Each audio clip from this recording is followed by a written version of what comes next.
Hundreds of mourners attended the funeral of pregnant teenager Marlene Ochoa Lopez, who was murdered by a family of womb raiders who cut out her unborn baby after luring her to their home with the promise of free children's clothing.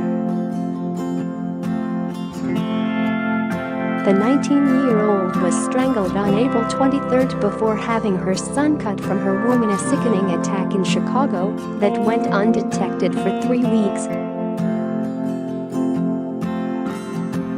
Marlene's husband, toddler son and family from Mexico gathered to lay her to rest at the Mount Auburn Funeral Home in Stickney, Illinois, on Saturday. Her heartbroken uncle, Jesus Maldonado, said it feels like it will never end as the family gathered to pay their respects. Marlene's grandparents and extended family had arrived in Chicago on Thursday for the service and were introduced to her newborn son, Yadiel, who remains in the intensive care unit at the Advocate Christ Medical Center in Oak Lawn, Illinois. That is where her alleged killers brought him on April 23 after they are accused of cutting him from her womb, claiming he was their own. Mourners entered the funeral home in large groups as a picture of Ochoa Lopez on her wedding day was placed in front of her casket. Many wore t-shirts with a picture of Marlene on as they shared memories of their loved one. A slideshow revealed pictures of the young mom with her son and selfies she had taken of her nails, painted by her own mother. Jesus Maldonado, Ochoa Lopez's heartbroken uncle, told the Chicago Tribune, "It just started. This is all very hard. It feels like it will never end."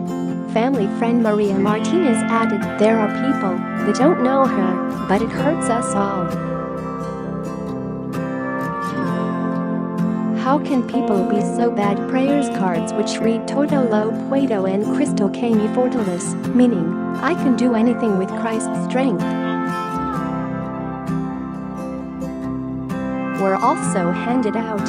It comes as it was revealed the teen's family are now working with politicians to create a bill, called Marlene's Law, that would make checks at hospitals for women who show up with babies mandatory. Clarissa Figueroa, 46, her daughter Desiree, 24, and Clarissa's boyfriend Pietro Babak, 40, are all behind bars awaiting their first court appearances on charges of murder and concealing a corpse. Marlene went missing on April 23 and was reported missing by her husband the next day. The alleged killers are said to have distracted her with a photo album of her dead son, then ambushed her with an electrical cable, and then used a butcher's knife to cut her baby out from her womb, it was claimed on Friday as fresh sickening details of the murder emerged. But for 2 weeks, her alleged killers pretended her baby boy was their own in the hospital. They were caught by a DNA test, which proved he bore no relation to him. It was only when police were alerted to Marlene's Facebook contact with Clarissa by one of the family's friends that any connection to the accused was made. Marlene's body was not found until May 15 in a trash can behind Clarissa Figueroa's house.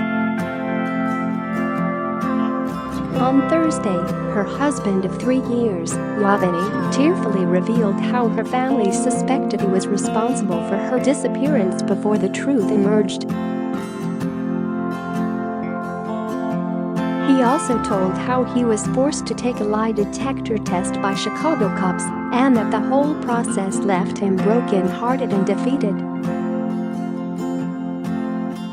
The hospital where the baby was brought is also now under investigation for not calling the authorities when Clarissa appeared, claiming to have given birth to him on April 23 but showing no signs of labor.